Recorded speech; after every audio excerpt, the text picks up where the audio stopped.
안녕하십니까. 저는 황 작가입니다. 황 작가의 책 읽기 유발 하라리의 사피엔스, 오늘은 17번째 시간입니다. 오늘 이 시간에는 17번째 산업의 바퀴라는 부분을 읽어가도록 하겠습니다. 이 17장은 상대적으로 조금 짧게 구성이 되어져 있습니다. 그래서 오늘 편하게 부담없이 읽어내리시기 바랍니다.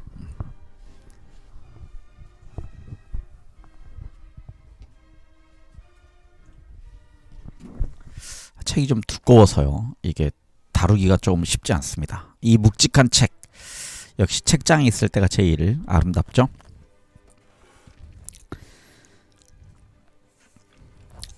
네, 473쪽부터 읽어가도록 하겠습니다. 산업의 바퀴.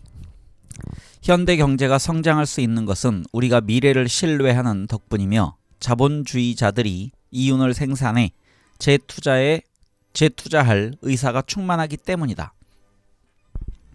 하지만 그것만으로는 충분치 않다. 경제 성장에는 에너지와 원자재가 필요한데 이는 유한하다.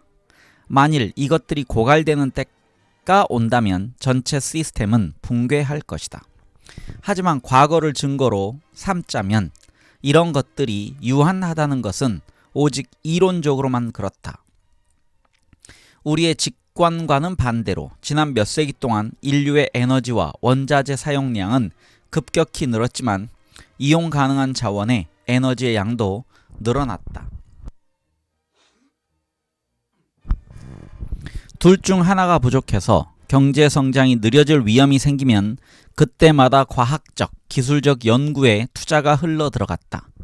그러면 예외 없이 기존 자원을 더 효과적으로 이용하는 방법뿐 아니라 완전히 새로운 유형의 에너지와 원자재가 만들어졌다.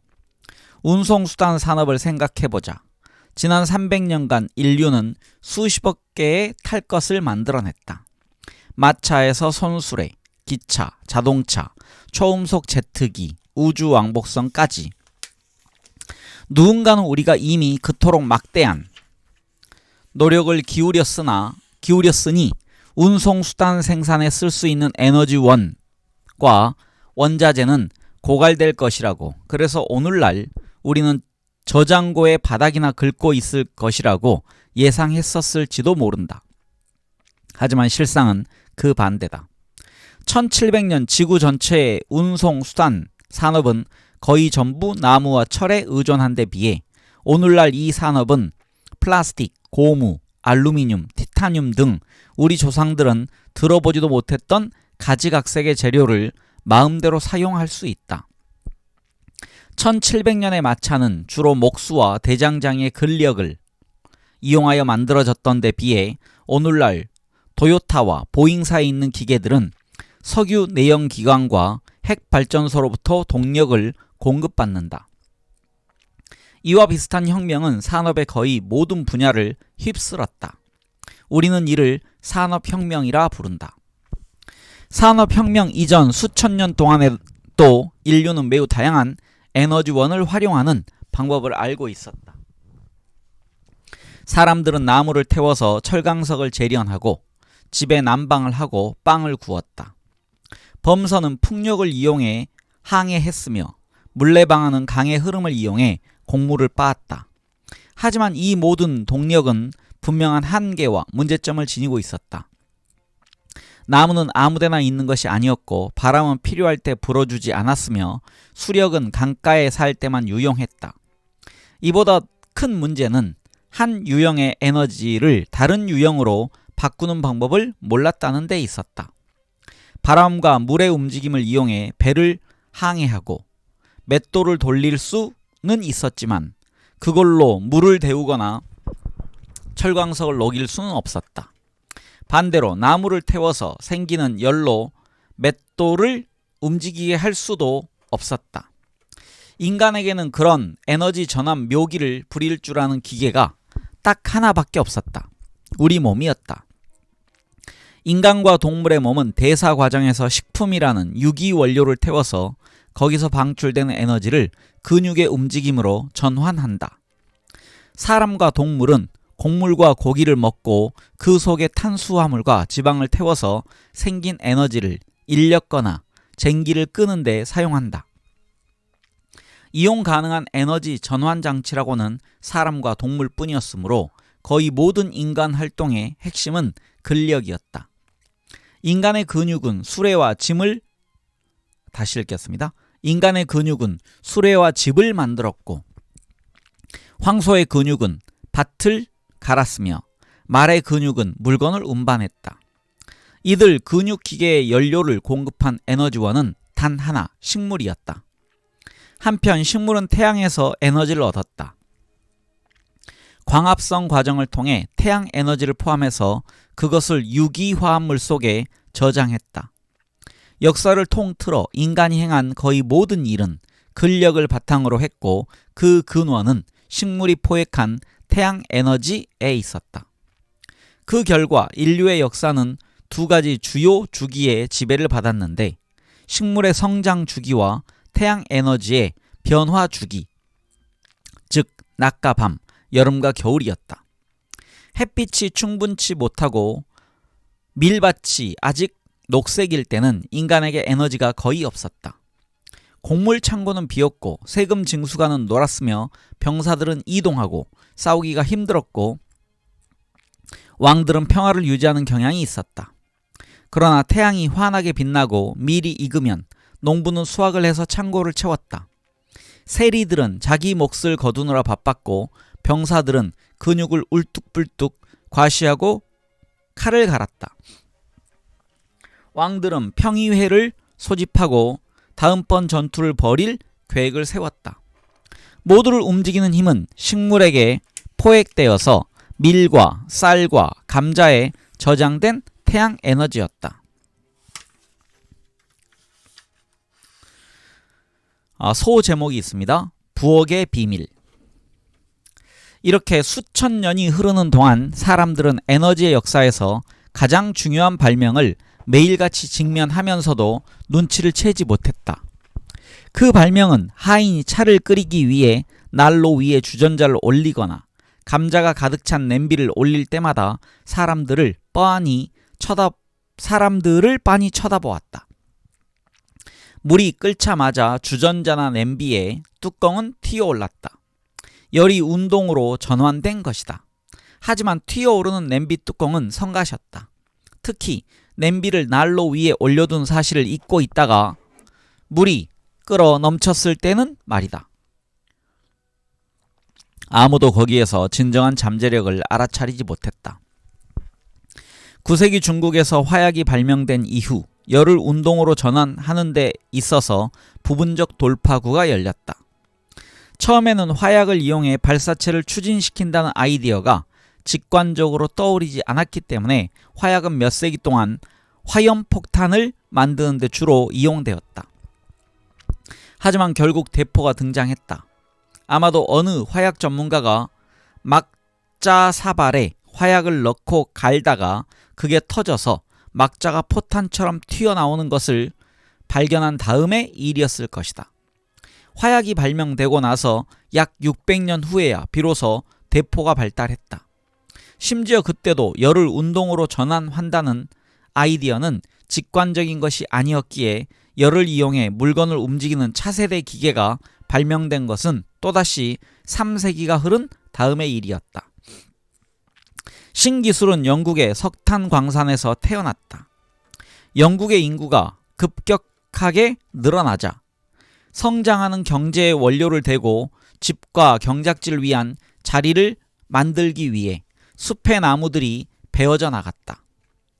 영국은 땔감 부족이 심해지면서 곤경을 겪었다.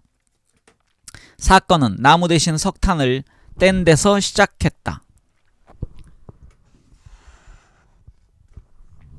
석탄을 함유한 얇은 탄층은 물에 잠긴 지역에 있는 경우가 많았고 범람 때문에 광부들은 탄층의 더 깊은 곳에 접근할 수가 없었다. 해결책이 필요했다. 1700년경 영국의 광산 갱도에서 이상한 소음이 울려 퍼지기 시작했다. 산업혁명의 조짐인 그 소음은 처음에는 작았으나 해를 거듭하면서 점점 커져서 마침내 전 세계를 귀 멀게 할 듯한 소음으로 뒤덮었다. 그것은 증기기관에서 나는 소음이었다. 증기기관의 유형은 여러 가지였지만 모두가 공통된 원리로 작동했다. 석탄을 비롯한 모종의 원료를 다시 읽겠습니다. 석탄을 비롯한 모종의 연료를 태우고 거기서 나오는 열로 물을 끓여서 증기를 발생시키는 것이었다. 증기가 팽창하면서 피스톤을 밀어내고 피스톤이 움직이면 거기 연결된 것은 무엇이든 따라 움직인다. 18세기 영국 석탄 광산에서 피스톤은 갱도 바닥에서 물을 끌어올리는 펌프와 연결되어 있었다. 초창기 증기기관은 믿기 어려울 정도로 비효율적이었다. 조금이라도 물을 뿜어 올리려면 엄청난 양의 석탄을 태워야 했다. 하지만 광산에는 석탄이 바로 옆에 잔뜩 있었기 때문에 아무도 개의치 않았다. 그 후 수십 년 동안 영국 기업가들은 증기기관의 효율성을 개선했고 이것을 갱도에서 끄집어내어 실을 잡고 천을 짜는 기계에 연결했다.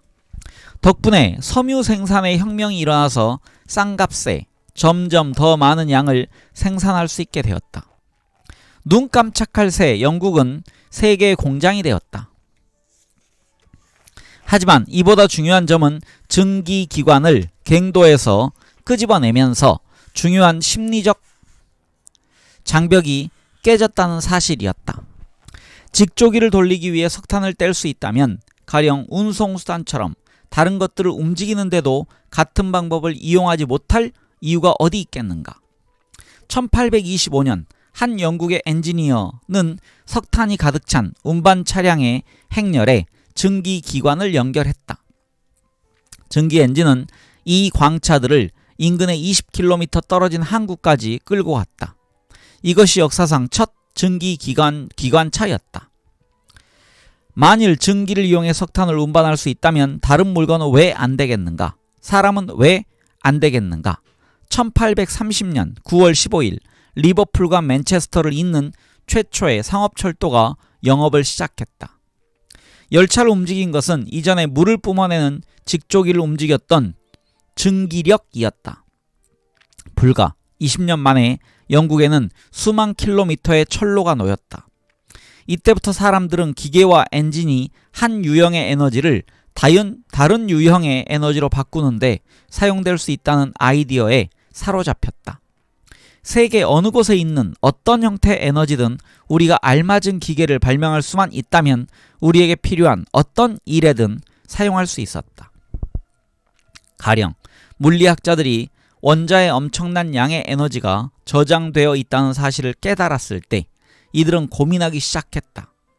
어떻게 하면 이 에너지를 끌어내어 전기를 생산하고 잠수함에 동력을 제공하고 도시를 멸절시키는 데 사용할 수 있을지를. 중국 연금술사들이 화약을 발견한 순간부터 터키의 대포가 콘스탄티노플의 성벽을 무너뜨린 시점 사이에 600년이 흘렀다. 그런데 아인슈타인이 모든 종류의 질량은 에너지로 전환될 수 있다. 즉 E는 mc 스퀘어의 의미를 밝힌 지 불과 40년 만에 원자폭탄은 히로시마와 나가사키를 흔적도 없이 날려버렸고 핵발전소는 전 세계에 우후죽순 솟아났다. 또 다른 중요 발명품은 내연기관이었다. 내연기관은 불과 한 세대 남짓의 인간의 운송수단에 혁명을 가져왔으며 석유를 액체, 정치 권력으로 바꿔놓았다. 석유는 이미 수천 년 동안 알려져 있던 물질이었고 지붕에 방수 처리를 하거나 회전축이 매끄럽게 돌아가게 하는 데 쓰였다.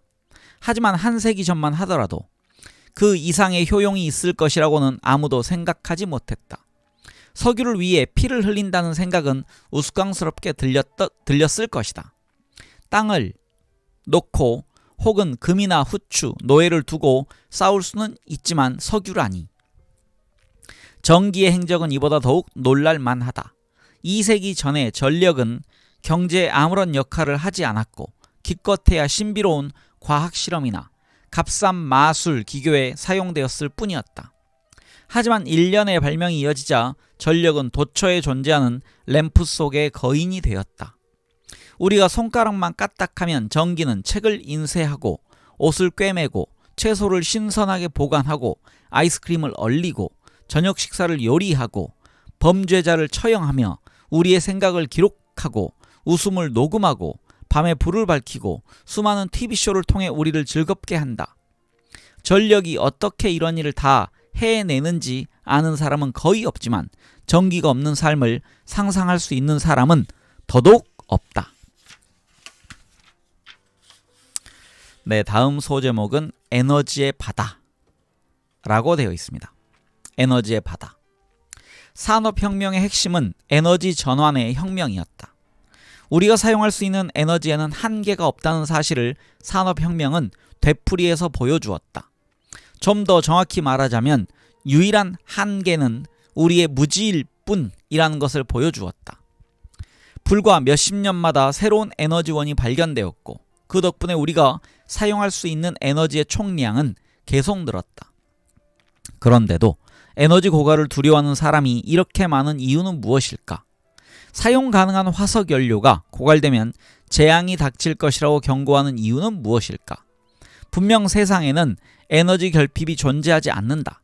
부족한 것은 에너지를 찾아내 그것을 우리의 필요에 맞게 전환하는 데 필요한 지식이다.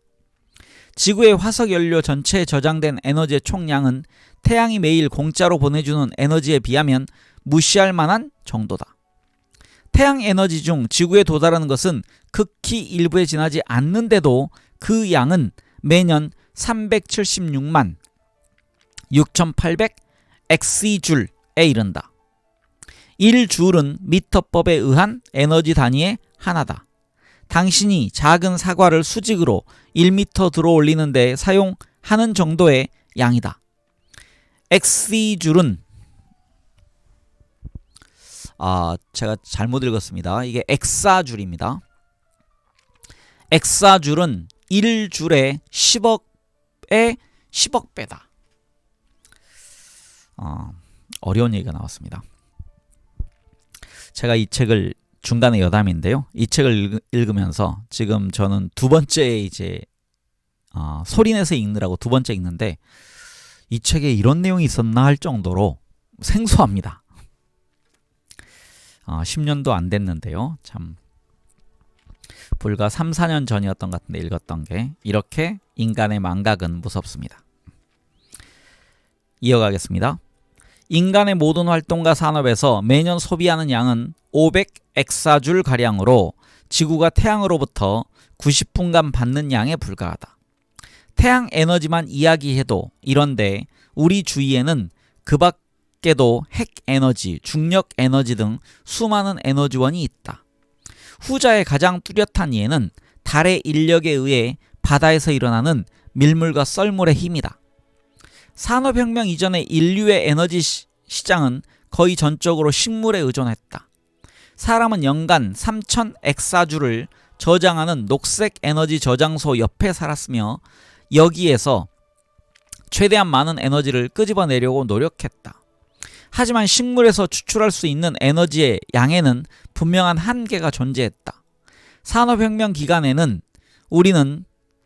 우리가 사실 엑사줄의 수십억 배의 수십억 배 에너지를 품은 거대한 에너지의 바다 곁에 살고 있다는 사실을 실감하게 되었다. 우리가 해야 할 일이라고는 오로지 더 나은 펌프를 발명하는 것뿐이었다. 에너지를 끌어내 효율적으로 전환하는 방법을 알아내는 과정에서 경제 성장을 가로막고 있던 또 다른 문제가 해결되었다. 원자재 부족이었다. 인류는 대량의 에너지를 값싸게 생산하려 노력하는 와중에 과거에는 접근할 수 없었던 원자재 광상 괄호 열고 예컨대 시베리아의 황무지의 철광석 채굴 괄호 닫고를 개발할 수 있었고 여기서 광상이란 얘기가 그 광이란 게 넓을 광에다요 왼쪽에 세 금자가 붙었습니다. 그래서 이 광상이란 단어의 의미를 아마 제가 생각하기에는 원자재에 관련된 광범위하게 퍼져 있는 범위 혹은 퍼져 있는 곳 좀 될 것 같습니다. 그래서 다시 읽겠습니다.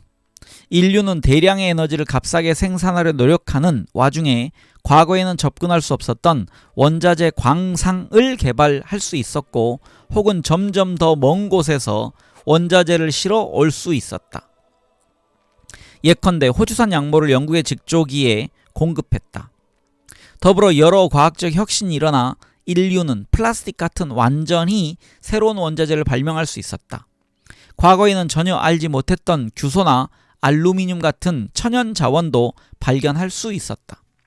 화학자들이 알루미늄을 발견한 것은 1820년대였지만 광석에서 이것을 분리해내기는 극도로 힘들었고 비용이 많이 들었다. 수십 년간 알루미늄은 금보다 더 비쌌다.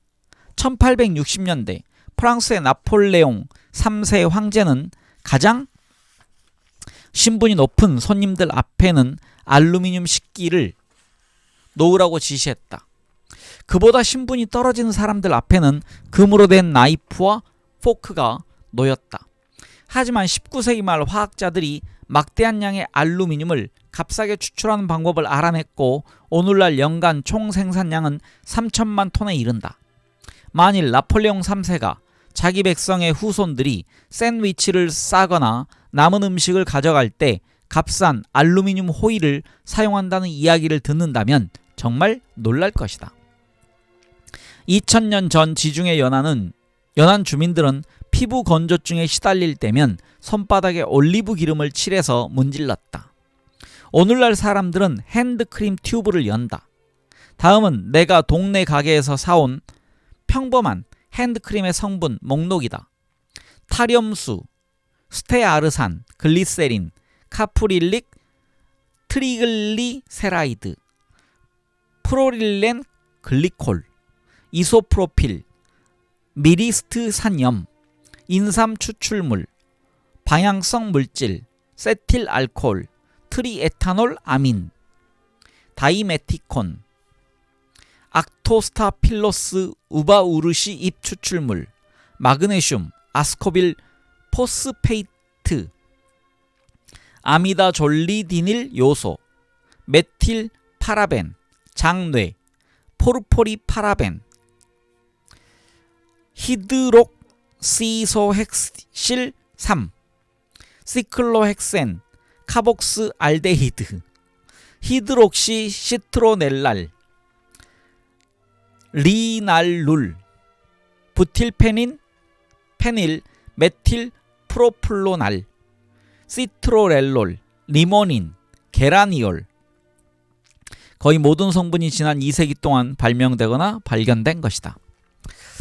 이걸 제가 눈으로 읽어내려갈 때는 이걸 이렇게 소리내서 읽을 이유가 없겠죠. 읽어봤습니다.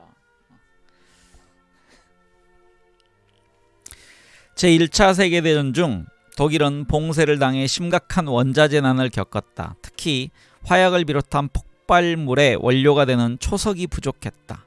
가장 중요한 초석 산지는 칠레와 인도에 있었고 독일 내에서는 전혀 생산되지 않았다. 사실 초석은 암모니아로 대체할 수 있지만 생산 단가가 비싸기는 마찬가지였다. 독일에게는 다행스럽게도 독일 시민이었던 유대인 화학자 프리츠 하버가 1908년 말 그대로 공기에서 암모니아를 생산해내는 공정을 발견했다. 전쟁이 발발했을 때 독일은 하버의 발견을 이용해 화약을 산업적으로 생산하기 시작했다. 이때의 원자재는 공기였다. 하버의 발견이 없었더라면 독일은 1918년 11월 이전에 항복했을 것이라고 일부 학자들은 주장한다. 하버는 이 발견으로 1918년 노벨상을 수상했다. 화학상이었지 평화상은 아니었다. 하버는 전쟁터에서 독가스를 사용하는 분야의 개척자이기도 하다. 다음 소제목은요. 컨베이어 벨트 위에서의 삶이라는 부분입니다. 산업혁명은 값싸고 풍부한 에너지와 값싸고 풍부한 원자재라는 전대미문의 조합을 내놓았다. 그 결과 생산성이 폭발적으로 증가했다. 그 성장은 농업에서 가장 크게 느껴졌다. 우리는 산업혁명이라고 하면 보통 도시에 연기 나는 굴뚝을 생산하거나 지구의 내장 속에서 땀에 절은 채 착취당하는 석탄 광부들의 처지를 생각하게 마련이다. 하지만 산업혁명은 무엇보다 제2차 농업혁명이었다. 지난 200년간 산업적 생산기법이 농업의 주류가 되었다.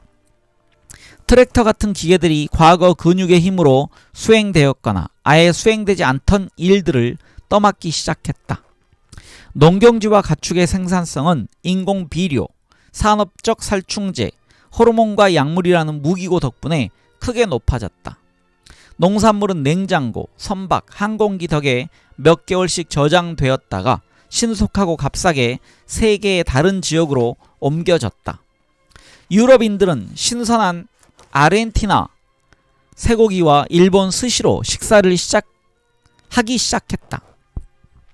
심지어 동식물까지 기계화되었다. 호모사피엔스가 인간 중심 종교에 의해 신성한 지위로 격상될 무렵 농장 동물들은 더 이상 고통과 비참함을 느낄 수 있는 생명체로 간주되지 않았고 기계 취급을 받게 되었다. 오늘날 동물은 공장 비슷한 시설에서 대량 생산되며 몸체의 형태도 산업 수요에 맞게 형성된다. 거대한 생산 라인의 톱니로서 전 생애를 보내며 그 수명과 삶의 질은 해당 기업의 이익과 손해에 따라 결정된다. 산업이 동물들이 제법 건강하게 잘 먹고 잘 살도록 신경 쓰는 경우에도 그들의 사회적, 심리적 욕구에는 본질적 흥미가 없다. 생산량에 직접 영향이 있는 경우는 예외지만 예컨대 산란용 닭에게는 복잡한 형태의 욕구와 충동의 세계가 있다. 닭은 자기가 사는 곳을 정찰하고 사회적 위계를 결정하며 둥지를 짓고 스스로 털을 고르겠다는 강한 충동을 느낀다. 하지만 양계 산업에서는 암탉들을 비좁은 우리에 가두어 키우며 한 우리에 4마리를 밀어넣는 일도 드물지 않다. 한 마리에게 주어지는 바닥 면적은 가로 25cm, 세로 22cm 정도에 불과하다. 닭들은 모이는 충분히 받지만 영역을 주장하거나 둥지를 짓는 등의 자연스러운 활동을 할 수 없다. 사실 우리가 너무 좁아서 날개를 펴거나 똑바로 설 수조차 없다. 사실 우리가 아니고 우리, 동물이 사는 우리 케이지를 의미합니다. 제가 조금 잘못 읽었습니다. 돼지는 포유동물 중 가장 지능과 탐구심이 뛰어난 축에 속한다. 이를 능가하는 동물은 유인원뿐이다. 하지만 산업화된 돼지 농장의 축사는 너무 비좁아서 돼지가 몸을 돌릴 수조차 없다. 걷거나 먹이를 구하려 다니는 것은 말할 나위도 없고 암돼지는 출산 후 4주 동안 밤낮으로 이런 우리에 갇혀 있다. 그 후 새끼들은 살을 찌우는 비육이 되기 위해 어디론가 옮겨지고 암돼지는 다음번 새끼를 임신한다. 많은 젖소는 생애의 거의 대부분을 비좁은 울타리 속에서 자기가 싼 대소변 위에서 서고 앉고 잠을 자며 보낸다. 기계장치가 이들에게 사료와 호르몬, 약품을 공급하며 또 다른 장치가 몇 시간마다 계속 우유를 짜낸다. 그 기계들 사이에 낀 암소는 원자재를 받아들이는 입과 상품을 생산하는 젖통 이상의 취급을 받지 못한다. 복잡한 감정세계를 지닌 살아있는 동물을 마치 기계처럼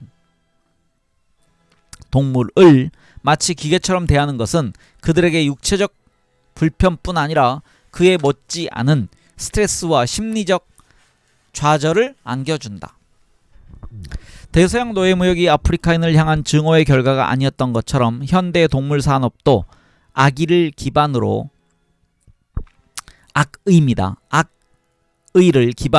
출발한 것이 아니었다. 이번에도 그 연료는 무관심이다. 달걀과 우유와 고기를 생산하고 소비하는 대부분의 사람들은 짬을 내어 자기가 살이나 그 산물을 먹고 있는 닭과 암소, 돼지를 생각하는 일이 드물다.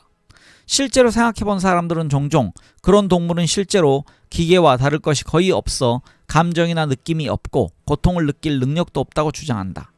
하지만 얄궂게도 우리의 우유 기계나 달걀 기계를 빚어내는 바로 그 과학 분야는 최근 포유류와 조류가 복잡한 감각과 감정적 기질을 지녔다는 것을 점은 의심의 여지가 없는 것을 증명해냈다. 육체적 통증을 느끼는 것은 물론 정서적 고통도 느낀다는 것이다. 진화 심리학에 따르면 가축의 정서적 사회적 욕구는 그것이 생존과 번식의 핵심적이던 시절에 야생에서 진화한 것이다. 예컨대 야생 암소는 다른 암소나 황소와 긴밀한 관계를 맺는 방법을 알아야만 했다. 그러지 못하면 생존도 번식도 할 수 없었다. 필수 기술을 학습하기 위해서 진화는 송아지에게 다른 모든 사회적 포유류의 새끼와 마찬가지로 놀이를 하려는 강한 본능을 심어두었다. 놀이는 포유동물이 사회적 행위를 학습하는 방식이다. 그리고 어미와 유대감을 형성하려는 더 강력한 욕구도 심어두었다. 어미의 젖과 보살핌은 생존에 결정적으로 중요하기 때문이다. 오늘날 농부가 어린 암송아지를 어미에게서 떼어내 좁은 우리에 가두고 물과 사료를 주고 병에 걸리지 않도록 예방 접종을 하고 충분히 자랐을 때 황소의 정자로 인공수정을 시킨다면 어떤 일이 벌어질까? 객관적인 관점에서 볼 때 이 송아지는 더 이상 생존이나 번식을 위해 어미나 놀이 친구와의 유대가 필요하지 않다.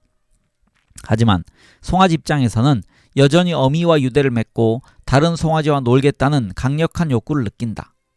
만일 이런 욕구가 채워지지 않으면 송아지는 크게 고통스러워한다.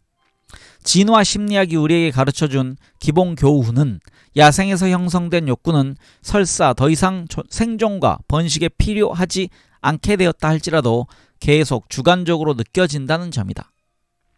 산업화된 농업의 비극은 동물의 주관적 욕구는 무시하면서 객관적 욕구만 잘 챙긴다는 점이다. 이 이론이 옳다는 사실은 적어도 1950년대 이래 알려져 있다. 미국 심리학자 해리 할로가 원숭이의 발달을 연구한 덕분이었다. 할로는 갓 태어난 원숭이들을 출생 몇 시간 만에 어미와 떼어 놓았다. 새끼들은 우리에 가둬진 채 인형 어미의 젖을 먹었다. 할로는 두 종류의 인형을 배치했는데 하나는 철사로 만들어졌고 새끼들이 빨아먹을 수 있는 우유병이 달려 있었다. 또 하나는 나무로 제작해 겉에 천을 씌운 것으로 진짜 어미 원숭이를 닮았지만 새끼들에게 물질적인 자양분을 전혀 줄 수 없었다. 새끼들은 아무것도 주지 않는 천 엄마보다 영양을 공급하는 철사 엄마에게 매달릴 것이라고 예상되었다. 그런데 놀랍게도 새끼 원숭이들은 천으로 된 엄마를 훨씬 더 좋아했고 대부분의 시간을 함께 보냈다. 두 엄마가 가까이 놓여 있으면 심지어 철사 엄마에게서 우유를 빨기 위해 목을 뻗으면서도 잠시만요. 맞습니다. 뻗으면서도 친 엄마에게 천 엄마에게 매달려 있었다. 할로는 새끼들이 추워서 그러는 것은 아닐까 싶었다. 그는 철사 엄마의 내부에 전구를 장착해서 열을 내게 했다. 그러나 아주 어린 새끼들을 제외한 대부분의 새끼는 계속해서 천 엄마를 좋아했다. 후속 연구 결과 할로가 고아로 만든 새끼들은 필요한 모든 영양을 제공받았음에도 성장한 후 정서장애가 생겼다는 사실이 밝혀졌다. 그런 원숭이들은 원숭이 사회에 결코 적응하지 못했고 다른 원숭이와 소통에 어려움을 겪었으며 높은 수준의 불안과 공격성에 시달렸다. 결론은 뚜렷했다. 원숭이는 물질적 필요를 넘어서는 심리적 필요와 욕구를 지니고 있음이 틀림없고 만일 이런 욕구가 충족되지 않으면 매우 큰 고통을 받는다. 할로의 새끼 원숭이들이 젖도 안 주는 천 엄마의 품에서 지내는 것을 더 좋아한 것은 이들이 젖만이 아니라 감정적인 유대를 찾고 있기 때문이었다. 그 후 몇십 년 동안 수없이 많은 후속 연구가 이루어져 이 결론은 원숭이뿐 아니라 여타 포유류와 조류에까지 적용된다는 사실이 드러났다. 오늘날 수백만 마리의 가축이 할로의 원숭이와 동일한 환경에 처해 있다. 농부들은 일상적으로 송아지를 비롯해 온갖 새끼들을 어미에게서 떼어내 고립 상태에서 사육한다. 여기 지금 실험 사진이 여기에 있습니다. 이게 흑백 사진인데요. 지금 내용이 할로의 고아 원숭이가 철사 엄마의 젖을 빠는 동안에도 천 엄마에게 매달려 있다. 이렇게 설명이 나와 있습니다. 이게 50년대 실험이기 때문에 이 환경이 참 좋아했습니다. 요즘은 아마 이걸 이제 로봇처럼 만들 수 있을 텐데 그래도 결론은 같을 것 같습니다. 오늘날 농장에서 기계화된 조립 라인에 일부러 키워지는 가축 숫자는 모두 수백억 마리에 이르며 해마다 이 중 약 500억 마리가 도축된다. 이 같은 산업적 사육 방법은 농업 생산량과 인류의 식재료 양을 급증시켰다.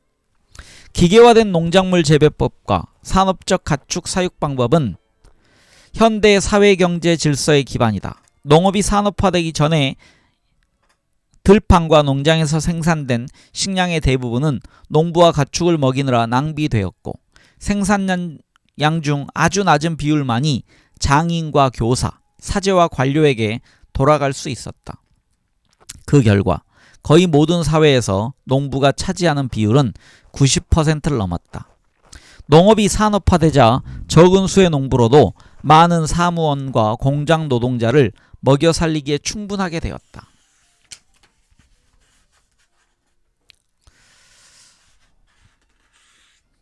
오늘날 미국에서 농업으로 먹고 사는 인구는 2%에 불과하다. 하지만 이 2%가 미국 인구 전체를 먹이고 남는 것을 수출할 만큼 생산하고 있다. 농업의 산업화가 없었더라면 도시의 산업혁명 결코 일어날 수 없었을 것이다. 공장과 사무실에서 일할 사람이 부족했을 것이기 때문이다. 공장과 사무실은 농업에서 풀려난 수십억 명의 손과 두뇌를 흡수해서 전대미문의 생산물을 본물처럼 쏟아내기 시작했다. 오늘날 인류는 과거 어느 때보다 많은 양의 철광과 의류를 만들고 구조물을 세운다. 더불어 과거에는 상상할 수 없었던 무수한 제품을 만들어낸다. 전구, 휴대전화, 카메라, 식기세척기. 인류 역사상 처음으로 공급이 수요를 넘어서기 시작했다.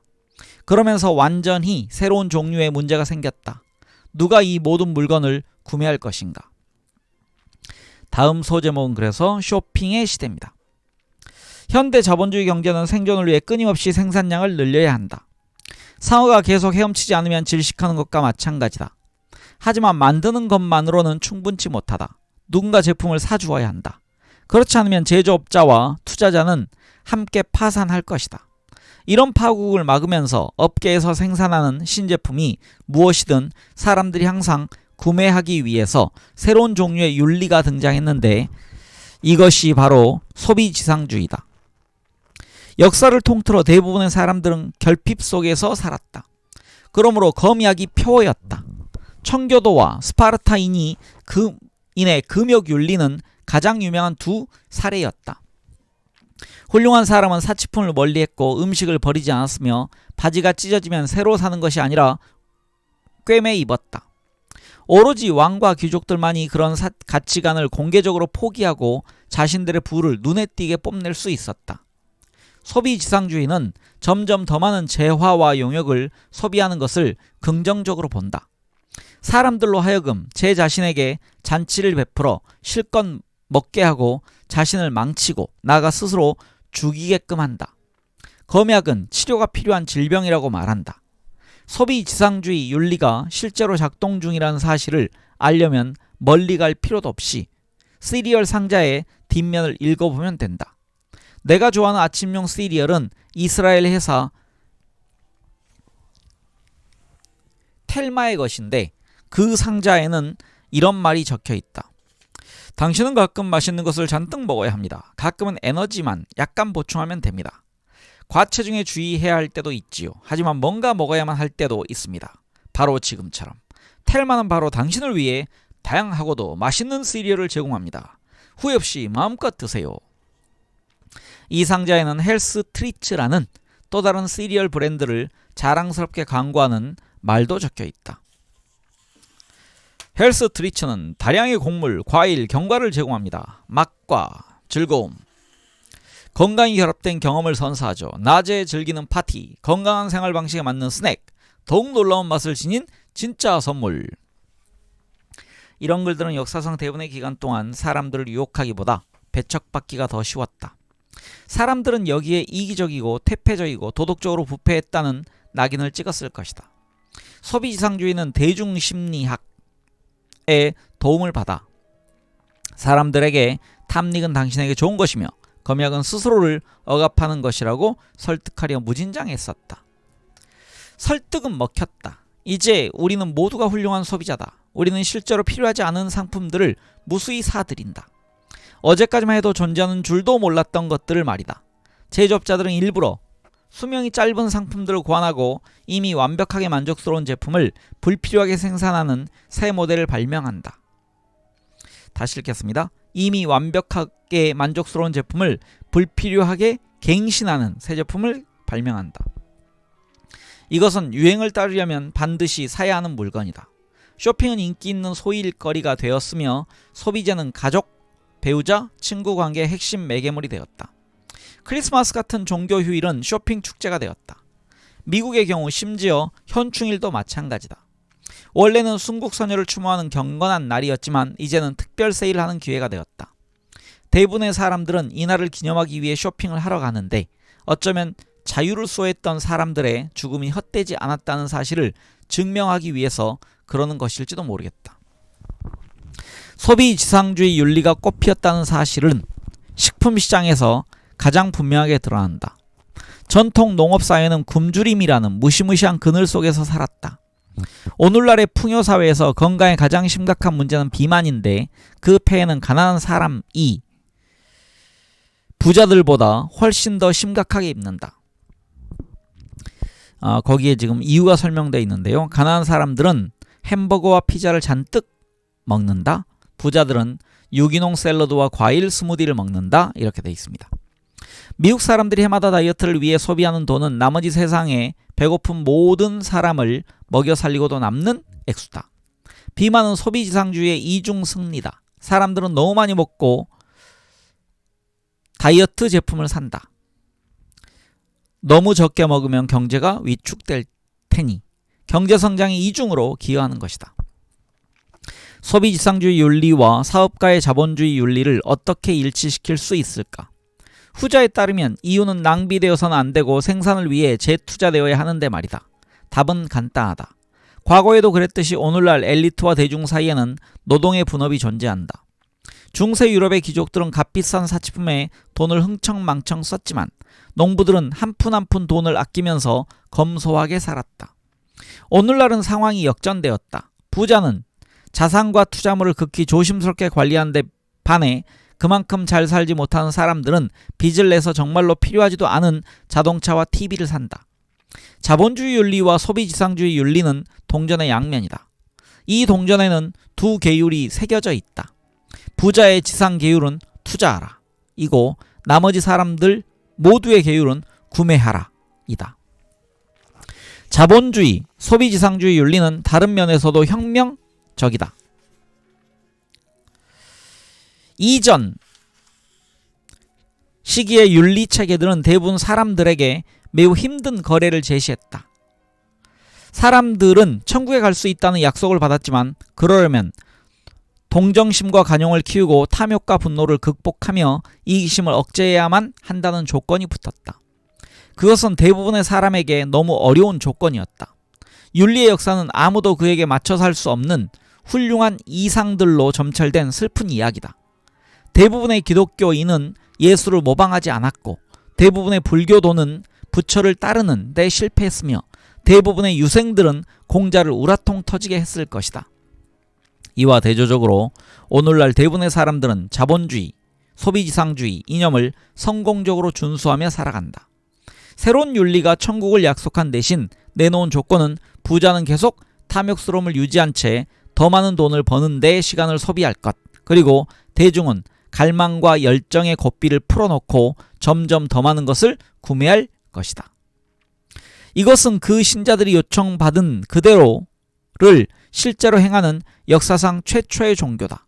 그렇지만 우리가 그 대가로 정말 천국을 얻게 되리라는 것을 어떻게 알 수 있을까? 그야 TV에서 이미 보지 않았는가? 네, 이렇게 해서요 17장을 읽었습니다. 17장은 산업의 바퀴라는 내용이었습니다. 네, 함께 해주신 많은 분들 감사드립니다.